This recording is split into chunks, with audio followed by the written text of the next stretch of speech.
Welcome back to my channel. I'm back with another video, and if you are interested in how I got this look, then keep watching.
Jordan, you're so cute.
is the final look.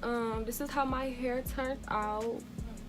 I really do like this install, y'all. I tried to do a different method. I tried to do extra baby hairs. I tried to do something different, and I also tried to style it different with these crimps. I got these from the Goodwill, y'all. They be having some stuff. Y'all better go check them out. They be having some stuff. But y'all, this hair is from DSoar hair. I really like this install. The hair stops like right here. Stop playing with that girl. She's not one of them. Stop playing with that girl. Period. Period. I also bleached the knots. I like the way the lace laid, the baby hairs, all that. Like, ain't nothing moved. Everything done froze, y'all. Like, stop playing with them. Everything you need to know about this wig will be in the description box. Literally everything. You can use my discount code and get some money off. You already know. It will be in the description box. Also, follow me on Instagram and on Snapchat if you want to see more looks on his hair. Comment, subscribe. Don't forget to tell a friend about my channel. Don't forget to go watch the rest of my videos if you already haven't, sis, because what is you doing?